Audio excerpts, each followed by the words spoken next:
እንዳትደናገሩ። አሁን እየቀሰቀሰ ነው። የሚረግጠው የሚጨብጠው አጥቷል። ነገር ግን ይህን ህዝብ ይህን ሞኝ ህዝብ ደግሞ ሊያታለው ግን እየታገለ መሆኑን እንድታውቁት። ደጋዳሞት የተሰራው ስራ አይታችኋል አይደል? ገበሬው እንዴት እንደተሰለፈ ማየት ትችላላችሁ። እስከ መጨረሻው መንግስት ገበሬ ከሌለ መንግስት ነው የሚለው 4 ኪሎ መቀመጥ ይችላል? ገበሬ ከሌለ ፋኖ መታገል ይችላል? ገበሬ ከሌለ ቁሞ መሄድ የሚችል ሰው አለ? የለም። ፋኖ ብሔራዊ ንቅናቄ የጎንደር ጠቅላይ ግዛት የበላይ ዘለቀ የዘመቻ መምሪያ ኃላፊ፣ እንዲሁም የተከበራችሁ የመብረቅ ክፍለ ጦር አመራር እና አባላት፣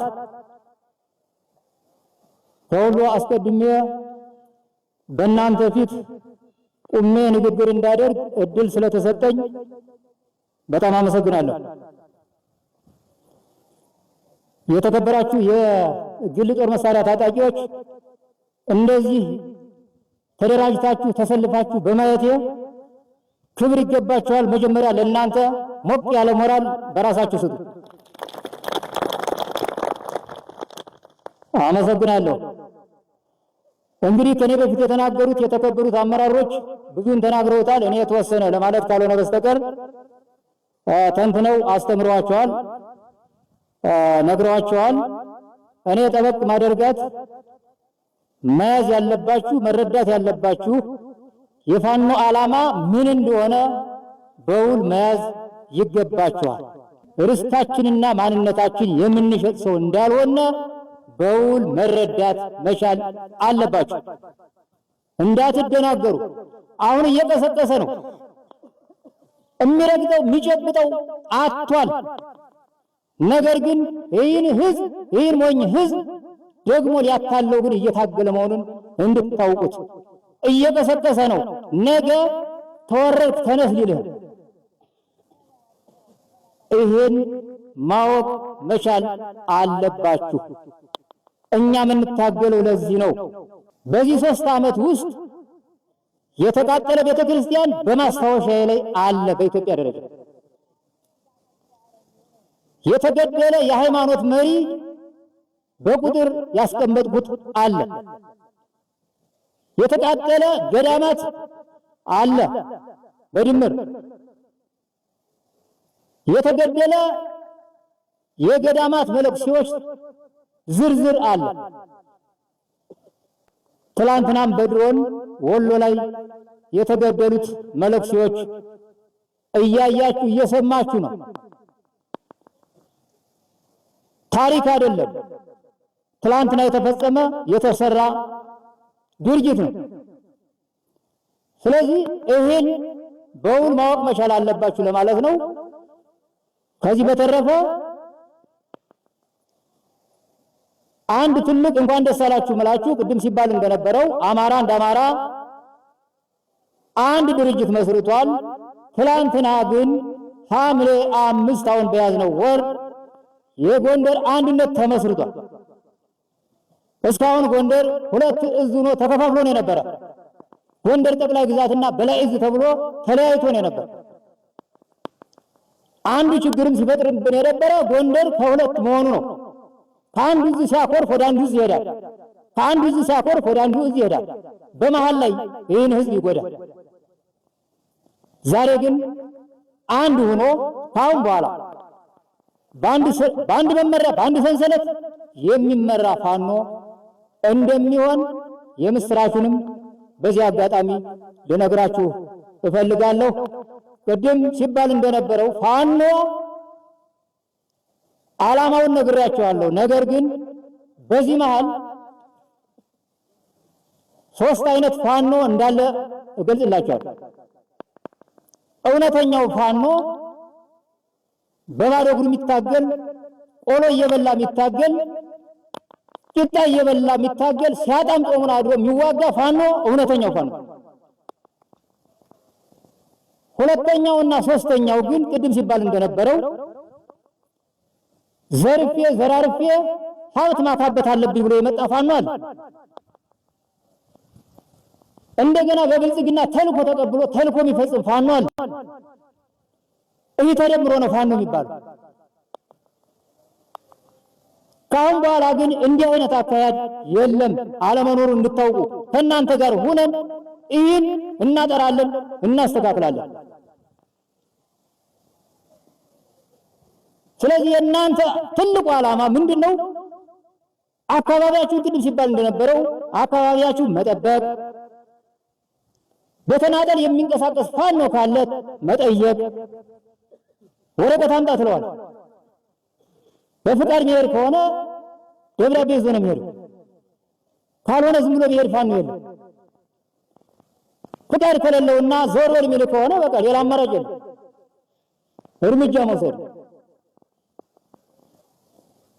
እንደዚህ ብለን ትግሉን ማራመድ ስለማንችል ይህ በእናንተ እገዛና በእናንተ አደረጃጀት ይህ ከታገዘ መሰረቱ እናንተ ናችሁና የፋኖ ይህን እንድታደርጉ ለማለት ነው።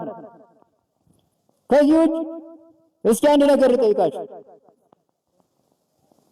በሀገራችን ትልቁ መንግስት ማን ነው? አንድ ሰው የሚመልስልኝ። በሀገራችን በኢትዮጵያ ትልቁ መንግስት ማን ነው?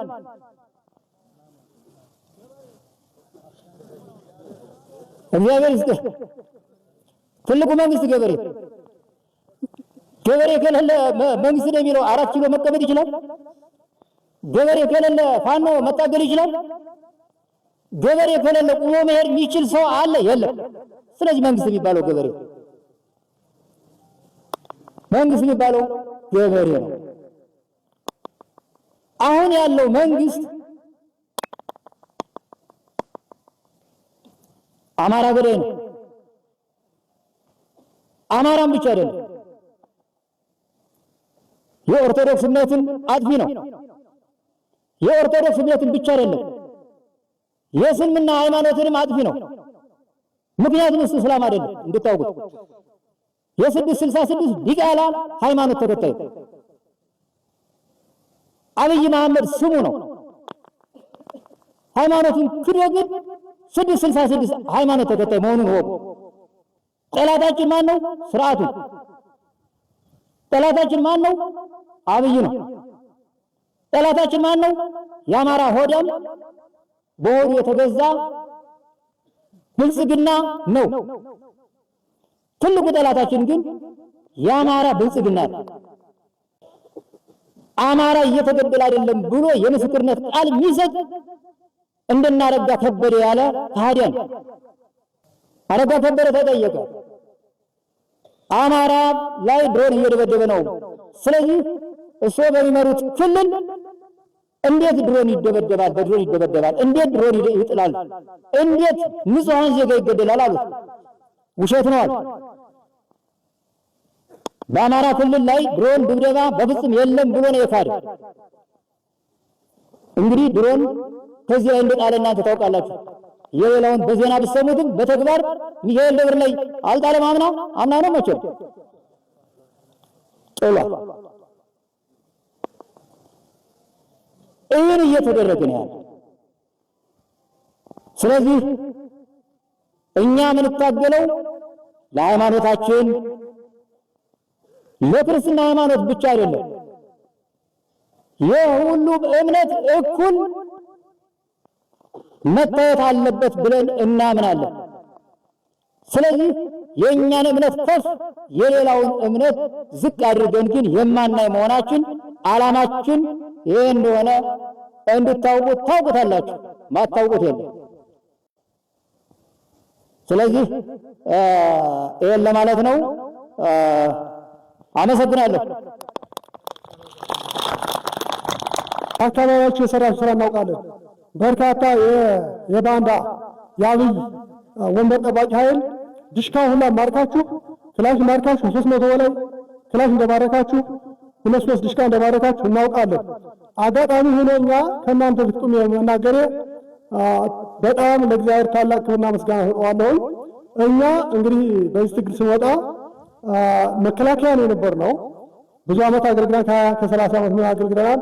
ስርዓቱ ሲበላሽ ጎንደር ላይ 7 ቀን ላይ 2015 ላይ እስከ 7 ቀን ባለው ውጊያ ቆይተን የወጣን ሰዎች ነውና እንግዲህ በዚህ ጉዳይ መቶ አለቃ አርበኛው ያለው አዱኛ ያውቃሉ፣ ሌሎችም ታውቃላችሁና በዚህ ጉዳይ ያወጣ ነው ይህ የደረሰብን ፈተና ከባድ ስለሆነ ነው እንጂ እኛ ወደዚህ ትግል ውስጥ መግባት ብዙ ማለት ከድናችን ከምን ካለ ሀበረን እንቅስቃሴ አንጻር ግን አማራ እየተገደለ አማራ እየታሰረ ንብረቱ እየተዘረፈ ማየት ስላልፈለግን ነውና እና አሁን ደግሞ ለመግለጽ ፈልጌ ነው መታገል ይገባናል ለማለት ፈልጌ ነው። ህይወት እስካለች ድረስ መታገል ህይወት እስካለች ድረስ አጎንብ ሳይሆን ቢሆን ባለ አቅም መታገል አለብን ብለን የታገል ምክንያቱም ህዝባችን ከሐምሌ ነሐሴ ሐምሌ ጀምረን ይኸው ዛሬ 3ኛ ዓመታችን ነው የቆየ ነው።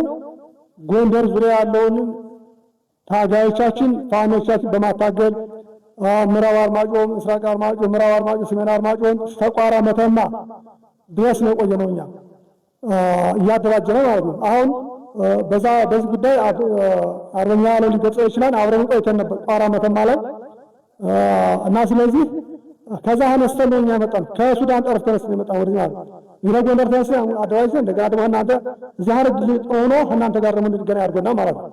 እና ትግል መታገል ያስፈልገናል።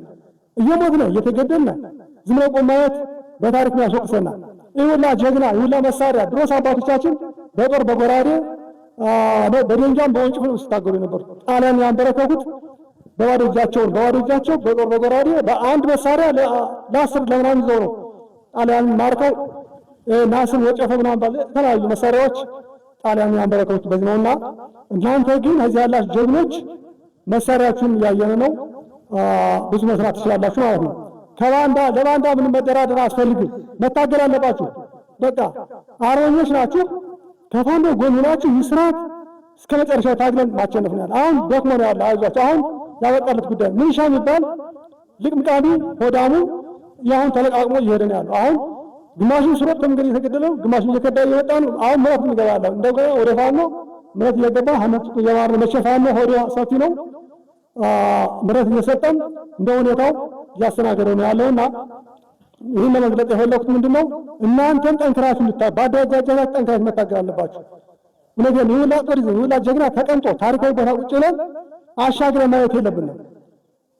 እስከ መጨረሻው መታገል አለብን ማለት ነው። እና ስለዚህ አሁን ለምሳሌ የእናንተ ሰራዊት ታሪክ አለ። ምዕራብ አርማጭሆ ታች አርማጭሆ የተሰሩት ታሪክ አለ። ልክ እናንተ እንደደመሰሳችሁት አርማጭሆ አካባቢ ማስወረድ አካባቢ 2 ክፍለ ጦር ነው ደምስሰው ድሽቃውን ልክ እናንተ እዚህ እንደማረካችሁት ባዶን ማርኮ ኮረኔል ሁላ ነው የማረኩ ኮረኔል ተማርኮ ገለው ነው ጠቅላላ እርምጃ ወስደው ታሪክ ያስመዘገቡትና እናንተም እንደዛው ነው።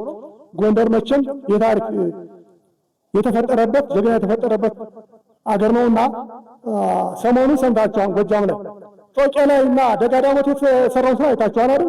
ገበሬው እንዴት እንደተሰለፈ ማየት ትችላላችሁ። እስከ መጨረሻው ሁለት ህዝ አራት ጀነራል የሚመሩት 7 ክፍለ ጦር ማነው ብርጌዳ ማነው ኮሎኔል የሚመሩት ጠቅላላ ድምር 14 ትላልቅ አመራር የሚባል የመራውን ኃይል ያንበረከኩት እስከ 10 ቀን እስከ መጨረሻው ተዋግተው ሙልጭ አድርገው ማርከው አንበርክኮ ነው የለቀቁት። አሽመድምደው ነው የለቀቁት። አሁንም ይህ ማነው ሆኖ እንደናንተ አራተኛ ጀግና አውሮ ተሰልፎ ጎናቸው ነው እንጂ ፋኖ ብቻውን የሰራው ስራ እንዳልሆነ ልትገነዘቡ ይገባቸው። አሁን ከዛ ተሞክሮ ጠይቃችሁ እናንተም የዛን ዕድል ካሁን ቀደም እንዳደረጋችሁ ሁሉ ልትታገሉ ይገባቸዋል። ሌላ ይህ ፋኖ የሚባለው 3 ነገር ነው ያለው። ቅድም ጓደኛ ሲገጥ እንደነበረው የሌላ ፋኖ አንፈልግም። እኛ ህዝባችን የሚያሰቀኝ ህዝባችን ገንዘብ ውስጥ የህዝባችን መሳሪያ ውስጥ ፋኖ አይደለም። በቃ ማወቅ አለባችሁ፣ ጀምራችሁ ማወቅ አለባችሁ። ይሄንን ልንታገለው ይገባል። የተሳሳቱ አንድ ወደ አንድነቱ የተለያየ መንገድ በተለያየ በስልጣን የሚሰማሩ ሰዎች ካሉ በየቤተሰቦቻችሁ መከራችሁ ትመልሷቸው እውነተኛ ትግል ሊታገሉ ይገባቸዋል። እነሱ ልትመክሩን እንፈልጋለን። ከዚህ ውጭ ሆነውን ደግሞ እርምጃ መውሰድ ሌላ አማራጭ የለም። በቃ ቆርጠን መታገል ያለብን እንግዲህ ወንድሞቻችን የገጠም ስንት ጀግና አጥተናል። በጣም ብዙ መስዋዕት ነው የከፈልነው። እናንተም ታውቃላችሁ። መቼም ለእናንተ አጎናችሁ ብዙ ጎኖች ታጋዮች ስለተነጥለው ስለምታውቁ ለእናንተ አይነገራችሁምና በዚህ ቁርጠኝነት ሊኖረን ይገባል። ሌላ እንግዲህ በዚህ ትግል ሆነ ሀብት ምንም አይሰራልንም። በማን ህይወታችን አሳልፈን እየሰጠን ነው ያለውና በዚህ ትጥቃችሁን ታጠናክሩ ይገባችኋል ለማለት ፈልጌ ነው። እና አጠቃላይ ቅድም ጓደኞቼ ብዙ ነገር ስለተናገሩ ማሰልቸት ነው የሚሆነውና እኔ አደራ ምላችሁ ከፋኖ ጎን ሆናችሁ እስከ መጨረሻው መታገል አለባችሁ።